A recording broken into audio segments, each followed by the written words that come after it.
ikaw ay mag-ano, kung ako ang tatanungin mo, being a media, a politician, I'd rather to be a media. Kasi ang media, stay put ka lang eh. Monitoring ka lang, nakikita mo. Pero ang mga politiko, katotoo lang, minsan nagagalit pa yung iba pag hindi na sa serbisyuhan. Hindi na pagbigyan, nagagalit. Sasabihin nila, napakakupad naman ng binoto kong kapitan na to. Napakakupad naman ng binoto kong mayor. Sarili lang nila iniisip, hello. Hindi naman ikaw tututok lang sa iyo yung tao eh. Hindi naman sa isang tao lang naman tututok sila eh. Tututok sila sa lahat ng nasasakupan ng kanyang bayan. Yung kanyang isang katawan ay hahatiin niya sa pamamagitan ng pagbibigay suporta. Kaya nga nag-assign siya, nabigay siya ng mga tasking, departamento. Sa bawat departamento, ay may mga leader, may mga boss doon. Sila yung gagawa in behalf ng kanilang mayor. Sila ang magbabalita, sila ang magre-report sa kanilang immediate superior. Katulad ng mayor, may mga konsehal yan. Ang mga konsehal, may mga galamayan. I-report nila yung mga kaganapang nangyayari. Minsan naman, merong kapitan at merong mayor na talagang makikita natin na talagang sila mismo ay parang turumpo. Bakit turumpo? Turumpo sila sa paggawa na paikot-ikot sa kanilang komunidad. Sinisiguro nila na magiging maayos at tama ang seguridad ng kanyang mga kababayan, mga kabarangay. Diba? Ganon ang isang leader. Ganon ang isang magaling na leader. So far naman, kami ay napakapalad. Sa lalawigan ng Rizal, isa ang aming gobernadora, Nina Ritzy Henares, ang talaga namang positibo sa kanyang panunungkulan bilang isang gobernadora. No? Lahat na ata ginagawa niya para lang maging matagumpay, maging maayos ang mga bagay-bagay, ang mga kaganapan sa lalawigan ng Rizal. Siya ay nag-tasking na meron tayong mga kapulisan doon. Sa lahat ng bayan, meron tayong kapulisan. Meron tinatawag na provincial director. May mga director tayo. Bawat munisipalidad, bawat lalawigan ay merong PD, provincial director. Merong mga director dyan ng kapulisan. At magtatasking sila, may uupo sila ng mga chief of police sa bawat bayan-bayan. Kung ang bayan mo ay malaki, meron kang 30 o kaya 28 na munisipalidad, na bayan sa isang municipality. Hindi ba napakarami yun? So pag ayun ay nagtulong-tulong at nagprogreso nang dahil sa isang adhikain na gumawa ng tama at ipakita sa kapwa, sa tao, ang tamang pamamaraan, lalo na yung ating mga kapulisan. Ipakita nyo yung serbisyong talagang swak sa ating mga kababayan. Diba? Pinag-uusapan ngayon sa Senado. Tabi-tabi po. Wala sa tayo matamaan. Pinag-uusapan sa Senado, yung mga pinapatay ni ganito, pinipatay ni ganon, na silang nag-utos. Diba nakakatakot? No? Huwag na tayo nun. Lisanin natin yun. Kumokos kayo sa inyong munisipalidad, sa inyong nasasakupang mga chief of police natin. Pag-itingin ang mga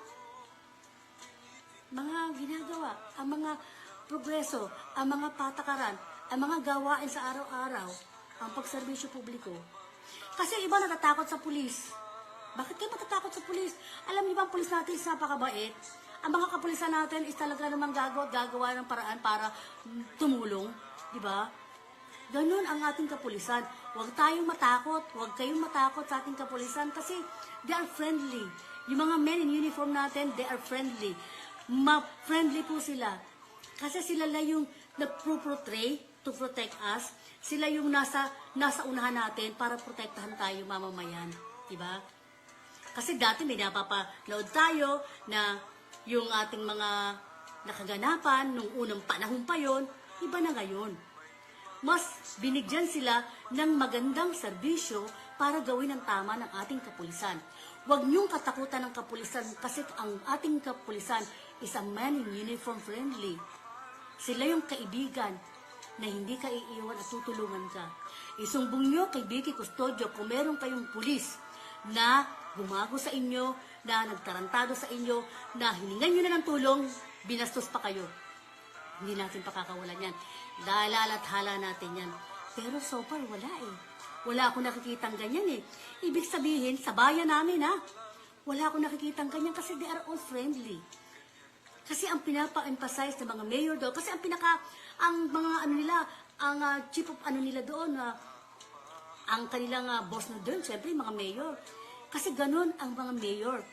Inaatangan ng ating kapulisan, kahit mga national yan, syempre, pag nasa bayan kanila, sila pa rin ang magbibigay ng guide. At syempre, pag nagkasala ka doon, pag nagkasala mga munisipalidad, hindi rin dahilan yun para hindi ka hulihin. Kaya nga sila naging pulis eh. Sila ang tagapagbantay ng bayan. Sila tagapagbantay ng mga barabarangay, ng mga kaguluhan, mga kaganapan nagaganap dyan, saan man sulok ng daigdig dito sa Pilipinas. Kaya ganun po ang kapulisan natin.